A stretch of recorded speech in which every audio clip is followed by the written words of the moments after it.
Now, as a follow-up to that agreement that Nigeria signed, the federal government of Nigeria says the Samoa agreement was signed in the interests of the country without contravening any of the existing laws. Minister of Information Mohammed Idris, in a statement, said the federal government signed the agreement on the 28th of June after extensive reviews and consultations. He said the review of the agreement was done by an interministerial committee convened by the Ministry of Budget in collaboration with the Ministries of Foreign Affairs and Justice. According to the European Council, the Samoa Agreement is the overarching framework for European Union relations with African, Caribbean, and Pacific countries. The agreement serves as the new legal framework for EU relations with 79 countries, including African, Caribbean, and Pacific countries.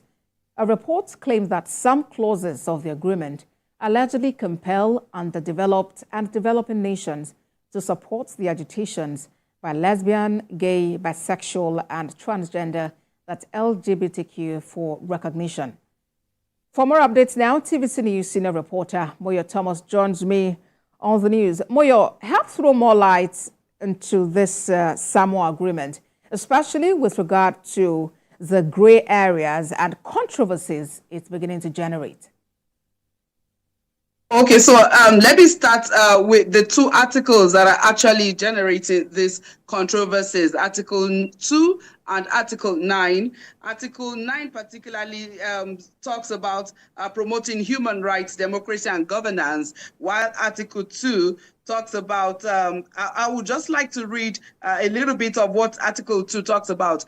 The Universal Declaration of Human Rights, which says everyone is entitled to all the rights and freedoms set forth in the Declaration without this distinction of any kind, such as race, color, sex, language, religion, political, or other opinion. Also, while all this argument was going on, and when I got the information that Nigeria signed on Friday, the press statement from OACP was, OACPS was where I got the information. And then I wanted to know if the issue of LGBT was addressed before Nigeria signed. And then an official of OACPS responded to my message and said that the debate, Nigeria didn't have much issues, but then that the human rights is just about human rights and nothing more. There is nothing about LGBTQ.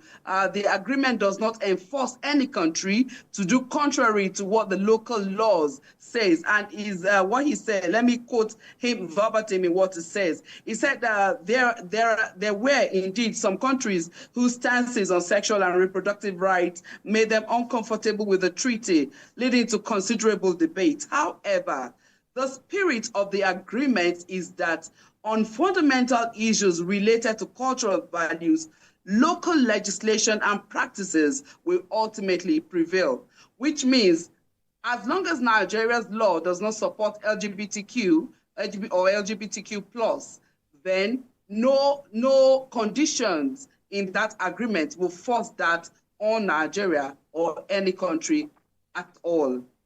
All right, Moyo Thomas, thank you very much for that update. Moyo Thomas for us in Abuja.